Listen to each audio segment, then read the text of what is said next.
अस्सलाम वालेकुम। प्रोग्राम में आपको खुशामदीद कहते हैं। NA-154 वो हल्का था जहां पर पाकिस्तान तहरीक इंसाफ के कायद इमरान खान साहब ने धांधली के इल्जामात में जिन अव्वलीन 4 हल्कों का जिक्र किया था 2013 के इंतखाबात में ये हल्का उसमें शामिल था और इसमें सिद्दीक बलोच साहब जो कि बहैसियत आजाद उम्मीदवार शरीक हुए थे, लेकिन उसके बाद नून लीग ने इन्हें अपने ग्रुप में शामिल कर लिया था, अपनी जमात में शामिल कर लिया था। हालांकि नून लीग के उम्मीदवार खुद 2013 में इन इंतखाबात में हिस्सा ले चुके थे और 45,000 से ज्यादा वोट हासिल कर चुके थे। उसके बाद जहांगीर तरीन साहब इलेक्शन ट्रिब्यूनल की तरफ रुजू करते हैं और उन्होंने ये कहा कि न सिर्फ ये कि इस उम्मीदवार की डिग्री जाली है बल्कि इस हल्के में धांधली भी की गई है। 2 साल तक बड़ी जाफिशानी के साथ इस ट्रिब्यूनल ने काम किया और फैसला ये दिया कि सिद्दीक बलोच साहब को नाअहल करार दे दिया गया और ताहयात पाबंदी भी इनके ऊपर आयद करने की बात की गई। लेकिन सिद्दीक साहब ने फिर सुप्रीम कोर्ट का रुख किया और उसके बाद वक्तन फवक्तन फैसले भी आते रहे और बिला आखिर हमने आज का दिन देखा कि सिद्दीक बलोच साहब एक मरतबा फिर बहैसियत उम्मीदवार जहांगीर तरीन साहब के सामने खड़े थे। लेकिन आज की सूरत थोड़ी सी मुख्तलिफ नजर आती है। वो जहांगीर तरीन साहब जो कि 2013 में चंद हजार वोटों के फर्क से हार गए थे, आज वो हमें, वैसे तो शुरुआत है, ये कहना कब्ल अज़ वक्त होगा कि जीत रहेंगे या जीत जाएंगे, लेकिन तकरीबन 20% के करीब नताइज आ चुके हैं 303 हल्कों में से और ये कहा जा रहा है कि उनकी पोजीशन बहुत बेहतर है। एक मुख्तसर रिपोर्ट आपको दिखाते हैं, उसके बाद अपने मेहमानों से आपका तारुफ करवाएंगे। कौमी असम्बली के हल्का NA-154 में ज़िमनी इंतखाब के लिए पोलिंग के बाद वोटों की गिनती जारी है और इब्तिदाई नताइज के मुताबिक तहरीक इंसाफ के उम्मीदवार जहांगीर तरीन को सबकत हासिल है। पोलिंग के दौरान सूरत हाल भी कशीदा रही। नारेबाजी और इल्जाम तराशी का सिलसिला दिन भर चलता रहा। कई मकामात पर कारकुन गुत्तम गुत्ता भी हुए। लोधरा में ज़िमनी इंतखाब का मैदान मारने के लिए नून लीग के सिद्दीक बलोच और तहरीक इंसाफ के जहांगीर तरीन के दरमियान सख्त मुकाबला है और पोलिंग के अमल को शफाफ बनाने के लिए पाक फौज के अहलकार पोलिंग स्टेशन के अंदर और बाहर तैनात किए गए थे। वाज़ेह रहे कि 2013 के आम इंतखाबात में सिद्दीक बलोच आज़ाद हैसियत से कामयाब करार पाए थे और फिर मुस्लिम लीग नून में शमूलियत इख्तियार कर ली थी। सिद्दीक बलोच की कामयाबी को जहांगीर तरीन ने चैलेंज किया था, जिस पर इलेक्शन ट्रिब्यूनल ने हल्के में दोबारा इंतखाबात कराने का हुक्म दिया था। रिपोर्ट आपने देखी। अब आने वाले कुछ घंटों में शायद ये वाज़ेह हो सकेगा गैर सरकारी और गैर हतमी तौर पर कि कौन से उम्मीदवार ने मैदान मार लिया है। आया जो धांधली के इल्जाम जहांगीर तरीन साहब और पाकिस्तान तहरीक इंसाफ आयद करती आई है वो सही साबित हुए या फिर NA-122 की तरह एक मरतबा फिर नून लीग कामयाबी हासिल कर सकेगी। मेरे साथ इस वक्त जो मेहमान मौजूद हैं उसमें हमारे साथ बहुत सीनियर सहाफी और तजियाकार इफ्तिखार अहमद साहब मौजूद हैं लाहौर से। इफ्तिखार साहब बहुत शुक्रिया कि एक मरतबा फिर आज अब हमारे प्रोग्राम में शामिल हो रहे हैं। इसके अलावा पाकिस्तान पीपल्स पार्टी से हैदर जमान कुरैशी साहब भी हमारे साथ लाहौर से मौजूद है। हैदर साहब आपका भी बहुत शुक्रिया। और इसके अलावा स्टूडियोज में मेरे साथ सिद्दीक अल फारूक साहब मौजूद हैं, मुस्लिम लीग नून से इनका ताल्लुक है। सिद्दीक साहब आपका भी बहुत शुक्रिया। और चौथी मेहमान हमारी नाज बलोच साहिबा थीं, लेकिन बड़े अफसोस की बात है कि उन्होंने बिल्कुल आखिरी मौके के ऊपर ये कह दिया कि वो नहीं आ सकती और उन्होंने कहीं और कमिटमेंट किया है। तो हम यही कह सकते हैं कि कम से कम उसूलों की सियासत पाकिस्तान तहरीक इंसाफ करती है, तो इस तरह से नहीं करना चाहिए। लेकिन खैर प्रोग्राम को हम आगे जरूर बढ़ाएंगे। सिद्दीक साहब पहले आपकी तरफ आना चाहूंगी, मुस्कुराहट अपनी तरफ, लेकिन ये फरमाइएगा कि आज के हल्के के हवाले से एक्सपेक्टेशंस नून लीग की बड़ी हाई थी और PTI ये कहती कि हुकूमती मशीनरी भी इस्तेमाल होगी, लेकिन अभी तक के जो नताइज आ रहे हैं उसमें PTI आगे नजर आ रही है। ये एक्सपेक्ट कर रहे थे आप लोग? बिस्मिल्लाहिर्रहमानिर्रहीम। सना, पहली बात तो ये है कि अभी हतमी नताइज नहीं है। मैंने बिल्कुल शुरू में कहा कि गैर सरकारी गैरत में बड़ी शुरुआत है अभी। मुझे अब भी ये उम्मीद है कि नून लीग का पलड़ा भारी रहेगा, लेकिन अगर अदरवाइज भी होता है तो हम एक अच्छे खिलाड़ी की तरह और अच्छे और उसूल पसंद सियासतदान की तरह ये नतीजा कबूल करेंगे। यानी नतीजा जो सामने आए, अब जितना जोर लगाना था पार्टियों ने लगा लिया। एक वक्त था कि जब इमरान खान साहब ने किसान पैकेज की मुखालिफत की तो सूरत हाल उनके बहुत ही खिलाफ चली गई। अब कुछ हो सकता है, और मैं चूंकि इस मेरे महकमा ऐसा है कि मैं अक्सर इन इलाकों में जाता भी हूँ, तो वहाँ जिस तरह से अलीम खान पर सब तजिया निगारों का और सब का इत्तेफाक था कि उन्होंने बहुत पैसे खर्च किए, वो यार सादिक साहब पर भी था। जी, मैं अर्ज कर रहा हूँ, अलीम खान पर ज्यादा था। इसी तरह से मुझे वहाँ से जो फील्ड से रिपोर्ट्स मिली, ये आज से 4 महीने पहले की बात है, तो और वो इलेक्शन भी अच्छी तरह से लड़ना जानते हैं साइंटिफिक बुनियादों पर, उन्होंने भी पैसा बहुत खर्च किया है। अब उसके बावजूद उनको भी वो जीतें या हारें नतीजा तस्लीम करना चाहिए। हम जीतें या हारें तस्लीम करेंगे। ये कोई एक सीट पर ना हमें फ़र्क पड़ता है ना उन्हें फ़र्क पड़ता है। बाकी अखलाकी फतह की बात या उनके उसूल की बात आपने कही कि जी फिर वो 4 हल्कों की जो बात, देखिए इमरान खान साहब ने 35 पंक्चरों की बात भी की थी। और जब अदालत में पहुंचे तो 2 साल के बाद 2 साल सारे टॉक शोज में पीटीआई का हर पैनलिस्ट इमरान खान साहब की प्रेस कॉन्फ्रेंस सारी उठा के देख लें कि बस 35 पंक्चर। फिर उन्होंने क्या कहा, मैंने तो सियासी बयान दिया। 122 में वैसे जो ट्रिब्यूनल था उसने भी ये कहा था कि बदइंतजामी हुई थी, धांधली नहीं हुई थी। मैं यही अर्ज करूं, इसलिए वो अब तक तस्लीम नहीं कर रहे, वो मुख्तलिफ जगह जा रहे हैं कि बदइंतजामी धांधली में। मैं सिर्फ ये अर्ज कर रहा हूं कि नताइज अब तस्लीम करने की बात होनी। मसलन मैं इमरान खान साहब को अप्रिशिएट करता हूं कि उन्होंने ये कहा कि कराची ऑपरेशन हो या ऑपरेशन ज़रब-ए-आज़म, हम जनाब नवाज शरीफ को क्रेडिट देते हैं। इंडिया वो गए तो उन्होंने नवाज शरीफ की पॉलिसियों की हिमायत की। मैं समझता हूं कि कौमी लीडरों को इसी तरह के रवैये अपनाने चाहिए। ये ज़िमनी इलेक्शनों में एक हल्के से कोई फर्क नहीं पड़ता। ये वही इमरान खान साहब हैं जो कि इलेक्शन कमीशन के किरदार के ऊपर भी खासी तनकीद कर चुके हैं। इलेक्शन कमीशन उनके कहने पर बना, उन्होंने पूरे इलेक्शनों को ये कहा कि इनका री ऑडिट हो, लेकिन उन्होंने वो कहते हैं कि election commission Pakistan Peoples party और नून लीग के मुकमुका से बना है ना। मैं फिर अर्ज करूंगा कि इसी इलेक्शन कमीशन ने जो इलेक्शन कराए उन पर उनके मुतालबे के मुताबिक एक जुडिशियल कमीशन बना और वो जज वो उसके सरबराह बने जिन पर उन्होंने कहा मैं आंखें बंद करके एतबार करूंगा। तो अब ये चीजें जो है लेकिन इस इलेक्शन कमीशन के ऊपर खुद अयाज सादिक साहब भी यानी 122 के बाद तनकीद कर चुके हैं। उनकी भी समझ से बाहर है कि इलेक्शन कमीशन किस तरह एक जुमला और, ये गलती किसी से भी हो सकती है। असल मामला ये है कि जब हकायक सामने आए और आपकी गलती प्रूव हो जाए कि आप गलत हैं तो तस्लीम कर लेना। ठीक। इफ्तिखार साहब आपकी तरफ आना चाहूंगी। अभी वैसे कुछ भी कहना कब्ल वक्त होगा, लेकिन NA 154 में आपको आइंदा आने वाले घंटों में होता क्या नजर आ रहा है? क्या होगा, एक जीत जाएगा एक हार जाएगा, ये होगा। वो तो ऑब्वियस है, लेकिन मैं हैरान हूं कि सदीक फारूक ने एक बात कही कि असूल परस्त सियासतदान। मुझे तो दुख होता है अब इस लफ्ज को भी सुन के, किस इलेक्शन में असूल परस्त सियासतदान इलेक्शन लड़ रहे हैं और कौन सी इलेक्शन मुहिम में असूलों की बात हो रही है? क्या मुझे कोई बता सकता है कि पिछले जो जनरल इलेक्शंस हुए वो और उसके बाद जितने भी ये ज़िमनी इलेक्शन हुए, ज़िमनी इलेक्शन क्या असूल की बात की गई? कोई नहीं, कोई असूल की बात मुझे बताया ना। कहा गया हो कि हम यहाँ पे अच्छे स्कूल बनाएंगे, यहाँ पे अच्छी सड़कें बना लेंगे, यहाँ पे किसानों को अच्छा मुआवजा देंगे उनकी पैदावार का, ये जो हेल्थ सेंटर हैं जहाँ पे एक बेड के ऊपर 3-3 मरीज पड़े हैं, कम से कम कुछ नहीं तो इफ्तिखार साहब ज़ाब्ता अखलाक की पासदारी कर लेंगे, कम से कम ये तो कर ही सकते थे सियासतदान। चलो ये कर लेते। मुझे तो ये सारा, मैं खुद बेसिकली एक पॉलिटिकल एक्टिविस्ट रहा हूँ, अब मुझे दुख हो रहा है ये सारी सियासत जो मैं पाकिस्तान में देख रहा हूँ। ये बेमकसद सियासत है, इसका कोई मकसद नहीं है, इसमें अवाम कहीं दूर दूर तक नजर नहीं आते। यही लफाजी तौर के ऊपर उनको सिर्फ बेचारों को कहने के लिए भी होता था कि भाई हम अवाम के लिए खड़े हैं। अवाम नाम की चीज कोई नहीं रह गई है, दो चीजें रह गई है, उसने धांधली की, मैंने धांधली नहीं की। That is the dialogue which is taking place for the last 2.5 years। एक आदमी 35 पंक्चर की बात करता है और दूसरा ग्रुप उस 35 पंक्चर के खिलाफ तमाम जगह पे बोलता रहता है। बस this is what is happening in the country. आज कौन अच्छा, लेकिन इफ्तिखार साहब ये जी यही आपसे बात करना चाह रही हूँ कि आज की क्या एक्सपेक्टेशन है आपकी नजर में? आई थिंक जिसने बैटर मैनेज किया है और जिसके वर्कर्स ने फैसला किया है कि हमको ये इलेक्शन अब हर कीमत पे जीतना है और उन्होंने झगड़े को अवॉइड किया है, लड़ाई को अवॉइड किया है, वो जीतेंगे। बिल्कुल ठीक। चलिए, मुराद सईद साहब हमें ज्वाइन कर चुके हैं पाकिस्तान तहरीक इंसाफ से। मुराद साहब, बहुत शुक्रिया कि आप कम से कम पाकिस्तान तहरीक इंसाफ की प्रेजेंटेशन के लिए जरूर इस प्रोग्राम में शामिल हुए। बहुत शुक्रिया आपका। ये फरमाएगा कि इस बार इलेक्शन में जो NA 154 का हो रहा है, इसमें फौज भी तैनात कर दी गई है और बड़ा चेक भी रखा जा रहा है। इस वक्त जो नताइज आएंगे, क्या पाकिस्तान तहरीक इंसाफ किसी भी सूरत में, चाहे या हारे, इन नताइज को कबूल करेगी?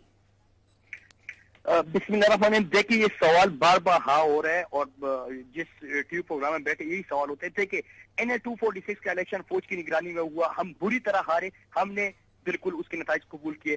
NA 122 का इलेक्शन हुआ, हमने उसको कबूल किया। अगर उसमें कोई वोट ट्रांसफर हुए वो अलग चीज है। हम क्या चाहते हैं? क्या आप ये समझते हैं कि हम ये चाहते हैं कि हम हर इलेक्शन जीत जाए? नहीं, बिल्कुल ऐसा नहीं है।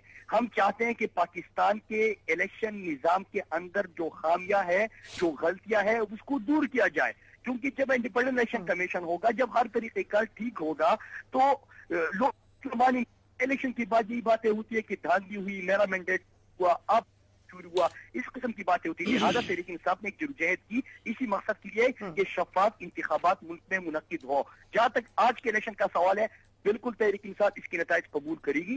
तहरीक इंसाफ फौज की निगरानी में इलेक्शन हो रहा है। आज का दिन बड़ा अच्छा गया और यक्का दुक्का वाकया हमारे सामने पेश आया। जिस तरह के हमारा एक वर्कर था, उसको जलाया गया। वो आपके मेरे ख्याल से आपकी नजर में एक इंतहा अफसोसनाक वाकया है कि हमारा एक वर्कर था जिसने पाकिस्तान तहरीक इंसाफ का झंडा पहना हुआ था और उसको आग लगा दी गई। तो इस किस्म के वाकयात जो है ये बिल्कुल नहीं होने चाहिए।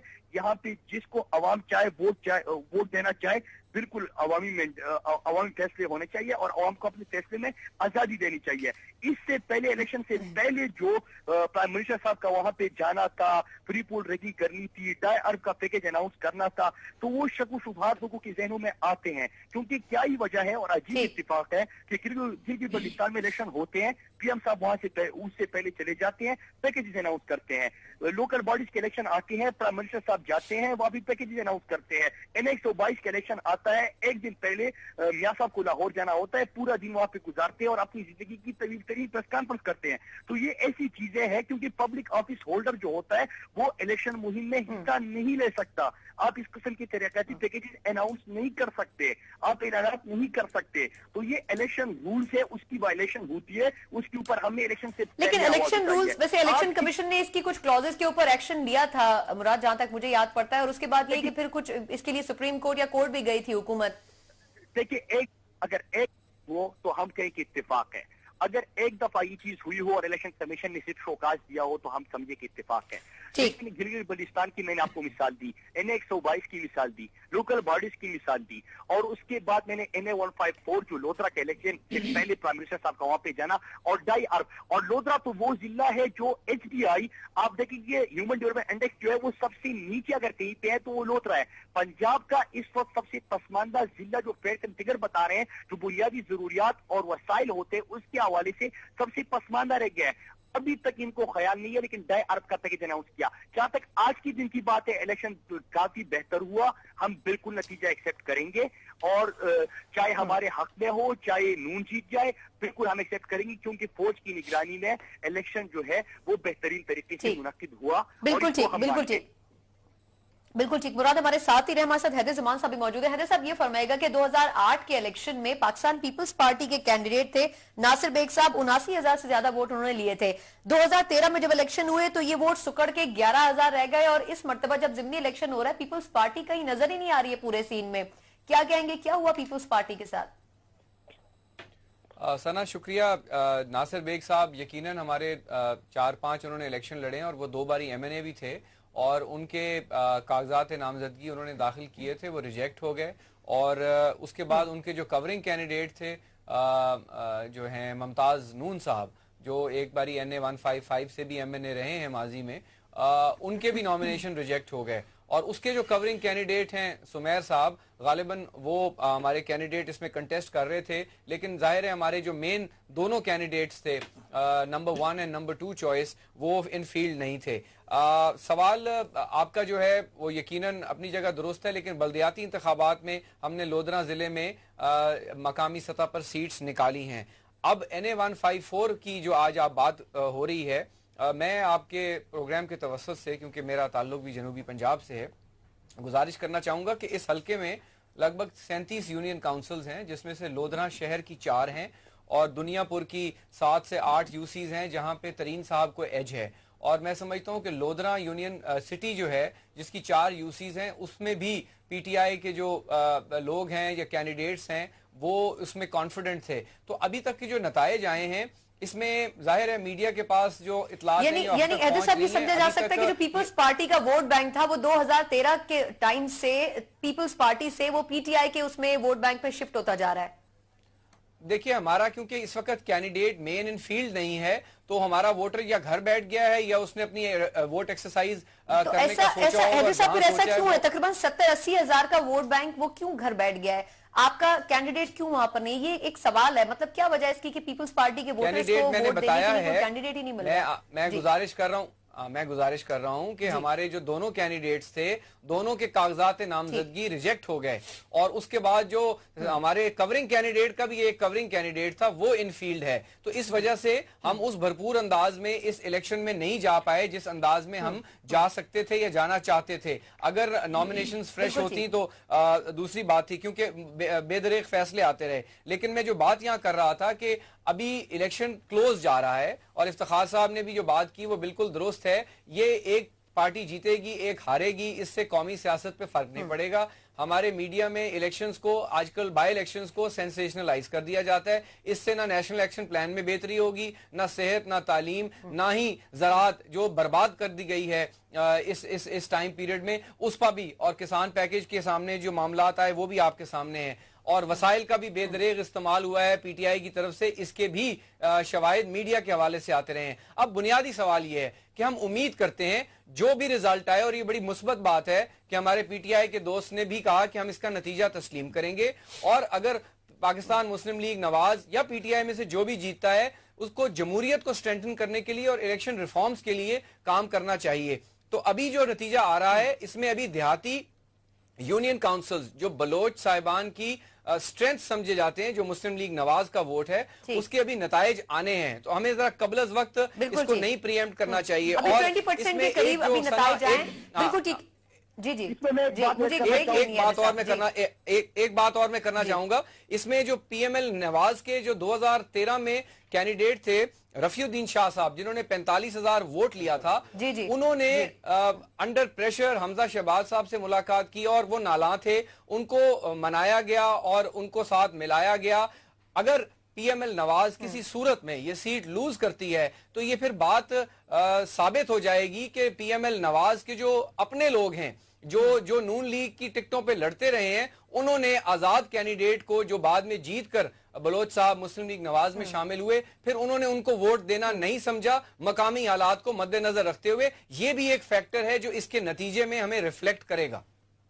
बिल्कुल ठीक, बिल्कुल ठीक है। साहब हमारे साथ ही रहे, बाकी मेहमानों से भी यही गुजारिश करूंगी, ब्रेक लेते हैं, उसके बाद इस डिस्कशन को मजीद जारी रखेंगे।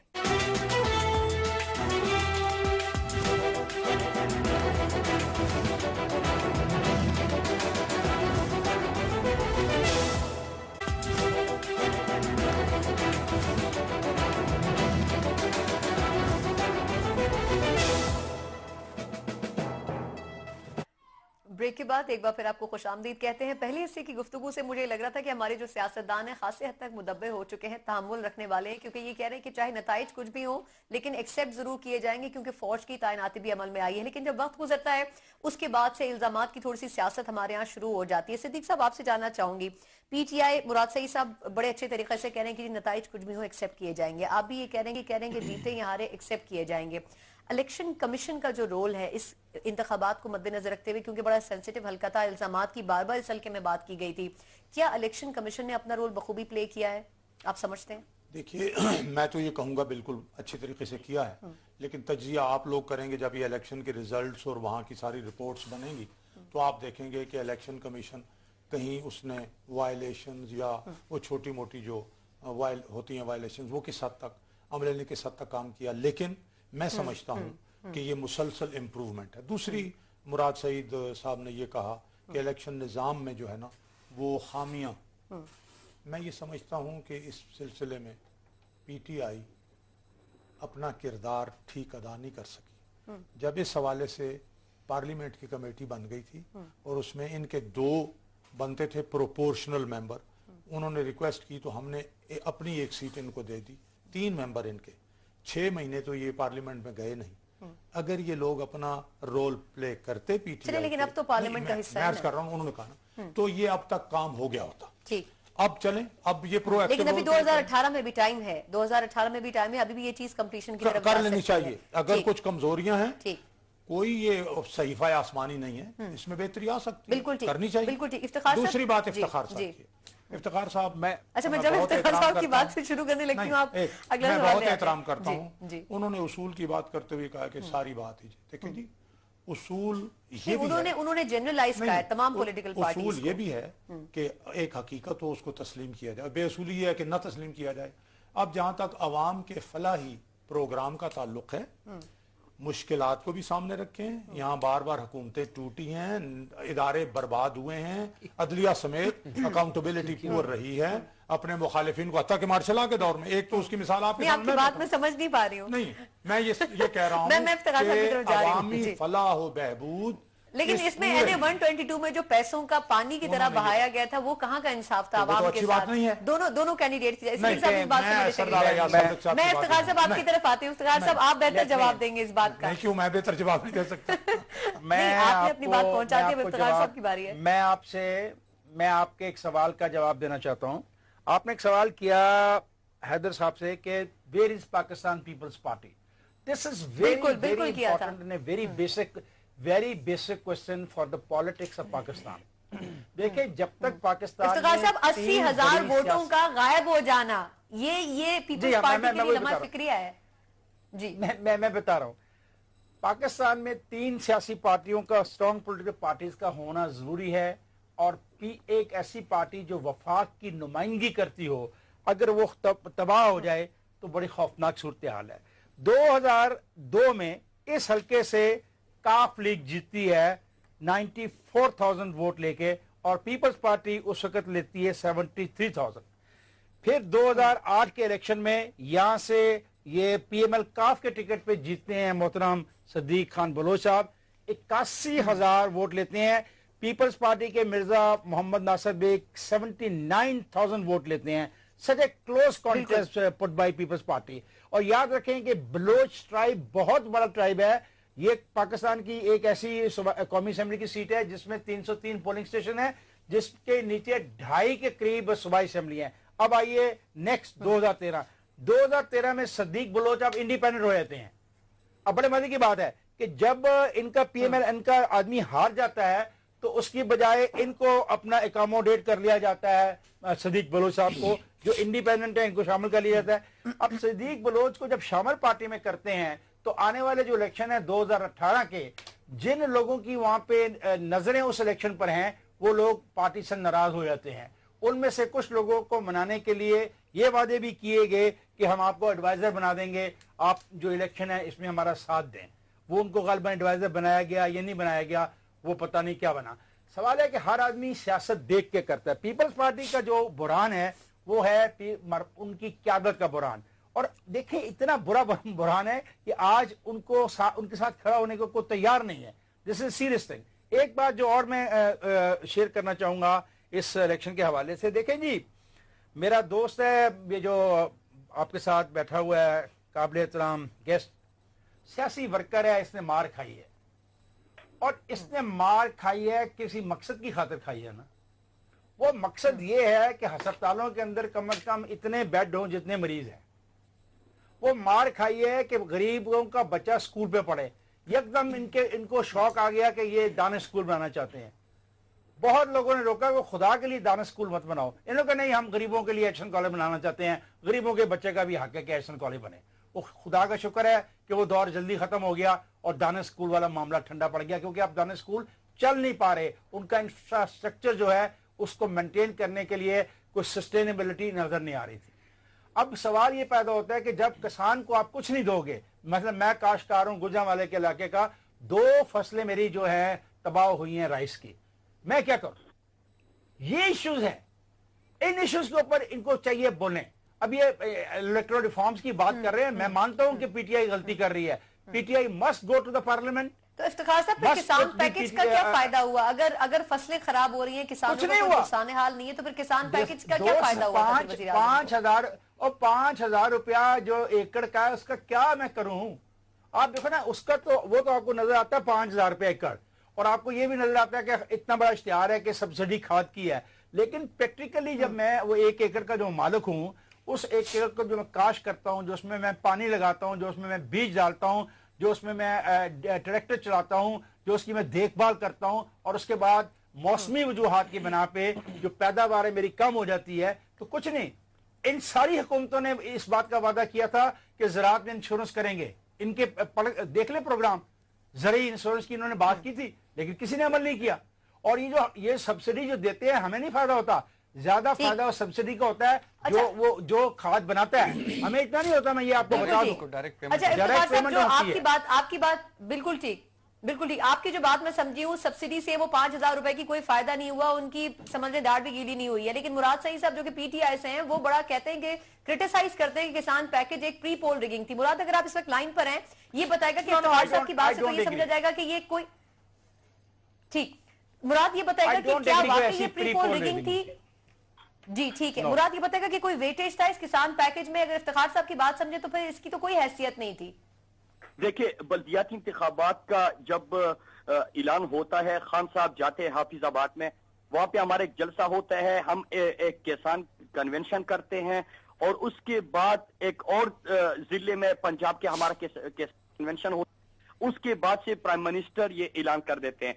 अब मैं तो क्या कहूं, मैंने गिलगित बल्दिस्तान का भी आपको हवाला दिया, मैंने 122 का भी हवाला दिया, मैंने बल्दियाती इंतखाबात से पहले इस किस्म के इनाज का भी हवाला दिया। और नहीं, आपकी बात काट के मैं थोड़ा सा रिफ्रेश कर देती हूँ। वो कह रहे हैं कि 5,000 रुपए से पर किसान कोई फर्क नहीं पड़ेगा किसानों के ऊपर, ये कोई फायदा नहीं देगा उन्हें। जो माहौल क्रिएट किया गया, जो आप मुझे बता रहे, क्या लोधरा में जो 2.5 अरब का इन्होंने पैकेज का ऐलान किया है, क्या वहां के लोगों को वो मिला? लोगों को पता नहीं, मतलब जो प्राइम मिनिस्टर साहब ने वहां पे ऐलान किया, क्या लोगों को वहां पे मिला? असल में बात ये कि जो माहौल क्रिएट किया जाता है,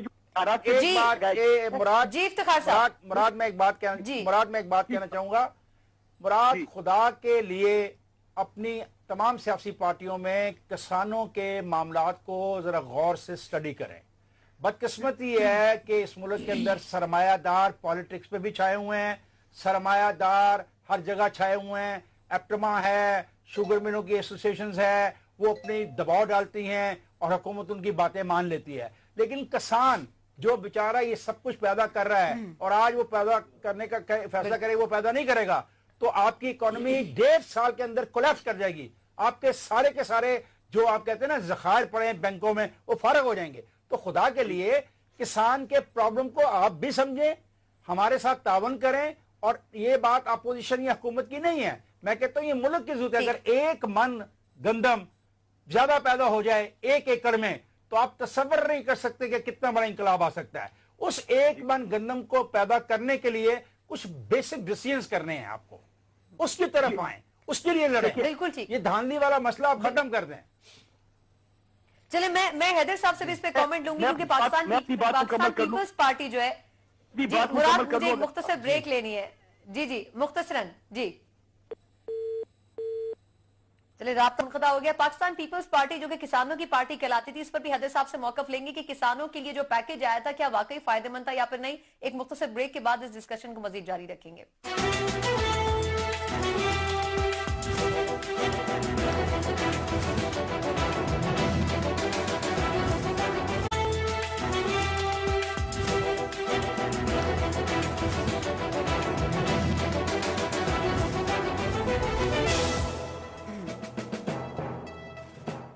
ब्रेक के बाद एक बार फिर खुशामदीद कहते हैं। किसान पैकेज जिस पर तनकीद भी कर रहे हैं, लेकिन इसके साथ साथ कुछ माहिरीन ये भी कहते हैं कि किसान पैकेज से कोई खास फायदा नहीं हुआ और हुकूमत हो या अपोजिशन हो, उनकी प्रायोरिटी शायद किसान नहीं है, जो कि एक मजबूत पिलर समझे जाते हैं किसी भी रियासत का। हैदर जमान साहब ये फरमाइएगा, पाकिस्तान पीपल्स पार्टी ने बड़ी किसानों की बात की है। भुट्टो साहब किसानों के लिए बहुत कुछ करना चाहते थे और करने की कोशिश भी की गई थी मुख्तलिफ अदवार में पीपल्स पार्टी की तरफ से।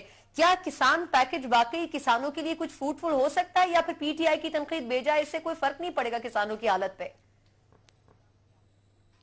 सना, अगर आप मुझे अब थोड़ा सा मुफस्सल जवाब देने दें तो मैं इंशाल्लाह कोशिश करूंगा कि आपके नाजरीन को पाकिस्तान पीपल्स पार्टी की पहली तरजीह ज़राअत थी, हमारी हुकूमत के दौरान भी। पाकिस्तान पीपल्स पार्टी की दूसरी तरजीह भी ज़राअत थी और पाकिस्तान पीपल्स पार्टी की तीसरी तरजीह भी ज़राअत है, क्योंकि ज़राअत से ही इस मुल्क की इकानमी और इस मुल्क की अनएम्प्लॉयमेंट और गुर्बत में कमी डायरेक्टली लिंक्ड हैं। मैं आपको 2-3 स्टेटिस्टिक्स देता हूँ। पाकिस्तान पीपल्स पार्टी के अदवार में गंदम, जब हमारी 2008 में गवर्नमेंट आई तो हम गंदम इंपोर्ट कर रहे थे और हमारा 500 से $1 बिलियन तक का ज़र मुबादला भी ज़ाया होता था इसकी इंपोर्ट पे, और 400 रुपया फी मन उसकी सपोर्ट प्राइस थी, जिसको हमारी हुकूमत ने फौरन जो है 800 रुपया किया। और जब हमारी हुकूमत 2013 में आखिरी साल था तो उस वक्त गंदम का जो रेट था वो 1200 रुपया मन था, और गंदम हम एक्सपोर्ट कर रहे थे, और गंदम में हम फूड सिक्योरिटी हमारी आ गई थी, हमारी एक staple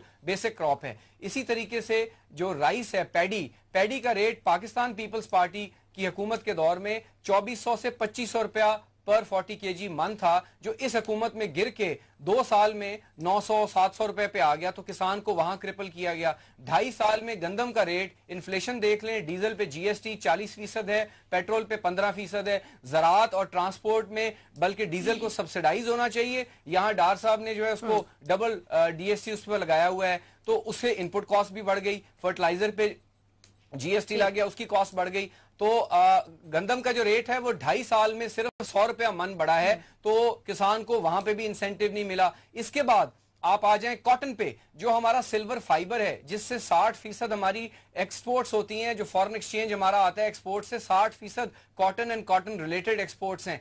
cotton Pakistan Peoples Party के दौर में हमारी पॉलिसीज और किसान को इंसेंटिव की वजह से 5,500 से 6,000 रुपया मन थी, जो आज 1,800 रुपया मन है। तो किसान जो है वो बिल्कुल क्रिपल हो गया है 2.5 साल में सना, जिस तरीके से किसान का हाल हुआ है। अब मैं जो किसान पैकेज की आपने बात की, ये एक जगलरी ऑफ वर्ड्स थी कि डैमों के लिए हमने इतने पैसे रख दिए, जो ऑन गोइंग प्रोजेक्ट्स हैं, जो मुशर्रफ दौर से भी गालिबन शुरू हैं, उसके पैसे भी इसमें ऐड कर दिए गए। मेरे ख्याल में प्राइम मिनिस्टर साहब को शायद एडवाइस सही नहीं किया गया। अगर मैं आपसे पूछना चाहूंगा, मैं बताता हूं, 12 सितंबर को चेयरमैन बिलावल साहब ने बिलावल हाउस लाहौर में किसानों की बात की, तो 15 सितंबर को पैकेज भी आ गया। लेकिन पैकेज दिया जा सकता है, पैकेज बुरी बात नहीं है, हम गवर्नमेंट की जो इंटेंशन थी उसको भी नहीं करते कि उन्होंने कोई गलत काम किया है, मुस्बत बात थी, लेकिन पैकेज वो दें जिसका किसान को फायदा है। अब DAP या फर्टिलाइजर पे जो सब्सिडी दी है वो किसान को तो नहीं मिली, लेकिन वो तो मिल वाले को, तो इस तरह के कोई पैकेजेस सिंध में बैठे अगर कंपेयर किया जाए, बात सुन लेना, विफाकी काफी देर से आप ही की बात सुन रही हूं। नहीं, विफाकी हुकूमत ही पैकेज देती है, बिकॉज एग्रीकल्चर पॉलिसी मुल्क के लिए फॉर्मुलेट होती है, बिकॉज में नेशनल इश्यूज हैं, गो के प्रोविंशियल सब्जेक्ट भी है, और हमारी सिंध गवर्नमेंट ने भी दिया। तो मैं किसान पैकेज पे आ रहा हूं, जो इन्होंने 5,000 रुपए एकड़ पैडी पे और कॉटन पे दिया है फार्मर्स को, इससे बहुत बेहतर होता कि ये 20 अरब और 20 अरब 40 अरब रुपया ये किसान को सपोर्ट प्राइस में दे देते, तो उसको ज्यादा फायदा होता। अगर सपोर्ट प्राइस बढ़ा देते या TCP को ले आते, मार्केट प्राइस को बेहतर कर देते। बिल्कुल ठीक, किसान पैकेज थोड़ा कम रह गया। बिल्कुल ठीक, वक्त थोड़ा कम रह गया। सिद्दीक साहब मुख्तसरन इनके जवाब पे क्या कहेंगे? इनका जवाब, मैं सवाल मुख्तसर कर देती हूँ कि ये इंतहाई अहम शोबा है ज़राअत, और सारी दुनिया में सब्सिडाइज्ड है, अमेरिका में भी, यूरोप में भी। सब्सिडी के बगैर ज़राअत चल नहीं सकती। जो ये चाहे कि सब्सिडी के बगैर ज़राअत चले तो वो मुल्क अपनी रोटी के लिए मोहताज हो जाएगा। लेकिन इसको जो इंश्योरेंस की बात है, इंश्योरेंस वो कह रहे हैं पैसे देने के बजाय उनको दूसरे रिलीफ दे देते हैं। मैं वही कह रहा हूँ, खरीदने की बात कर रहे हैं कि एक रेट मुकर्रर करके आप खरीद लें। तो मैं तो अब तहरीक इंसाफ जैसे हमारे दोस्त जो हैं, वो इस पैकेज पे भी उन्होंने जो कुछ शोर मचाया वो आपके सामने है, लेकिन इस शोर की परवाह नहीं करनी चाहिए। सब लोग इकट्ठे हों, ज़राअत बहुत अहम है, इसकी इंश्योरेंस यहाँ होनी शुरू हो गई है। जिस तरह महकमा सेहत में भी जरा अपना इंश्योरेंस होनी शुरू हो गई, चूंकि मैं थोड़ा बहुत उसको भी जानता हूँ, ज़राअत को भी जानता हूँ। थोड़ा वक्त लगेगा ये ज़राअत में इंश्योरेंस, सिद्दीक साहब ये ग्रेजुअल, शायद 5-7 साल और लगे ठीक है, मुकम्मल इंश्योरेंस। ठीक, लेकिन हमें सदीकल फारूक साहब, अगर आप कथा कलामी जी जी आप हमारे बड़े मेहरबान हैं, भाई हैं, हमारे बुजुर्ग हैं। जो आप इस वक्त इंश्योरेंस सब्सिडी दे रहे हैं ना, क्रॉप इंश्योरेंस की सना, ये उन केसेस में मिलती है और गवर्नमेंट उसका एक थोड़ा सा प्रीमियम पिक कर रही है, और लिमिटेड क्रॉप लोन्स के ऊपर जो बैंकों से फाइनेंस हो रहे हैं, वो एक बहुत आम आदमी को, जो छोटा फार्मर है, जो लोन जिसको बैंक से क्रेडिट भी नहीं मिलेगा। लेकिन इस वक्त मुल्क की ज़र मुबादला के ज़खायर रिकॉर्ड सतह पर पहुंच गए, बज़ाहिर जो रस्मी तौर पर दिखा रही है हुकूमत, वो तो प्रोग्रेस दिखा रही है। करूंगा, कुछ दूसरी इंश्योरेंस कंपनियां भी अब एग्रीकल्चर पर इंश्योरेंस दे रही हैं। ठीक, मैं एग्रीकल्चर और ज़राअत से निकल के इफ्तिखार साहब की तरफ जाना चाह रही हूं। इफ्तिखार साहब, आपके 2 मिनट है, आपके जी जी, इफ्तिखार साहब, मैं यही अर्ज कर रही थी, लोगों से ज़राअत अपनी जगह, किसान पैकेज अपनी जगह, सारी रिश्वतें सो कॉल्ड पाकिस्तान तहरीक इंसाफ की तरफ से प्री पोल रिगिंग की कोशिश है। लेकिन जहांगीर तरीन साहब इस वक्त आगे नजर आ रहे हैं। ये फरमाइएगा कि अब इस वक्त अगर तो पीटीआई जीत जाती है तो मोराल कितना बुलंद होगा, हुकूमत क्या बैकफुट पर चली जाएगी या कोई खास सीरियस नहीं लेना चाहिए सिलेक्शन को? देखें, अगर जहांगीर तरीन जीत गया तो उसकी वन ऑफ द रीजन ये भी है, जैसे मैंने कहा कि ऑर्गेनाइज उन्होंने इलेक्शन कैंपेन की है, कमिटमेंट है, जीतने का जज्बा है और जोश है और वो जीतना चाहते हैं। दूसरी बात है कि बलोच साहब 2008 में भी मुंतखब हुए, 2013 में भी मुंतखब हुए, शायद लोग एक नया चेहरा भी वहाँ पे देखना चाह रहे हैं। और this is also one of the very important reason कि जो लोगों की एक साइकी होती है ना तब्दीली की, वो अजीब नौयत की होती है। वो कहते हैं चलो 2 दफा हो गया, चलो एक दफा नवा बंदा ट्राई कर लीजिए। और जहांगीर तरीन जो है वो वहाँ पे पढ़ा लिखा आदमी है और अच्छा उसका रवैया है और उसने जो कमिटमेंट की है वो करके दिखाएगा। देखें, he is a farmer, very big farmer, और वो खरबपति फार्मर है, लेकिन उसने जो फार्मिंग की है वो बहुत साइंटिफिक बुनियादों पे की है। उसको उसकी फार्मिंग देखने वाली है। तो मेरा ख्याल है कि now it's going to be very close. लेकिन अगर जहांगीर तरीन जीत जाता है, पीपल इनको पाकिस्तान मुस्लिम लीग को एक दुख तो होगा, सदमा तो होगा, बिल्कुल होगा, क्योंकि इनके अपने अंदर जो फूट है वो सामने आएगी। मसलन एक जगह का मैं नाम नहीं लेना चाहता, एक शख्स जिसको मनाने की इन्होंने बहुत कोशिश की और उसको का एडवाइजर बनाएंगे, वहां उसके पोलिंग स्टेशन से जहांगीर तरीन जीत गया है। और खुद सदीक बलोच की जो यूसी है, हमारी इत्तेहाद के मुताबिक 40 वोटों से वहां पे जहांगीर तरीन जीत गया। तो वहां पे एक चेंज है, लेकिन इसका मतलब ये नहीं कि नवाज शरीफ का कमजोर हो रही है। अलबत्ता पीटीआई को एक सपोर्ट मिल गई है। अब पीटीआई जरा थोड़ा सा काबू में रहे, ये ना हो कि इमरान खान अभी इलेक्शन मोरल एज एक हासिल हो गया पाकिस्तान तहरीक इंसाफ को कामयाबी की सूरत में। कामयाबी मिली। मैं यहाँ इफ्तिखार साहब की बात को एक सप्लीमेंट करना चाहूंगा। अगर पीटीआई जीतती है तो हम उम्मीद करते हैं कि वो इसके बाद ये नहीं कहेंगे कि 40 हल्के और बाई इलेक्शन करवा दो। खुदा के लिए अब कौम को अगले इलेक्शन के लिए तैयारी करनी जरूरी है। बिल्कुल ठीक, बहुत बहुत शुक्रिया। अगर वो जीतते हैं तो साहब कह रहे हैं कि पाकिस्तान तहरीक इंसाफ जीती है तो मुबारकबाद देंगे, और अगर वो हारते हैं तो हमें मुबारकबाद दें। चले, हमारी तरफ से दोनों में से किसी भी एक पार्टी की जीत अगर होती है तो हमारी तरफ से पेश की मुबारकबाद। लेकिन नताइज जो भी हो, हुकूमत हो चाहे अपोजिशन हो, उन्हें खुले दिल के साथ एक्सेप्ट करने चाहिए, क्योंकि जो भी डिमांड्स रखी गई थी अपोजिशन की जानिब से भी उसको एक्सेप्ट किया गया। फौज की तैनाती भी अमल में लाई गई है। अब देखना यह है कि आवाम किसके हक में वोट डालते हैं। प्रोग्राम का वक्त खत्म होता है, मुझे इजाजत दीजिए, अल्लाह हाफिज।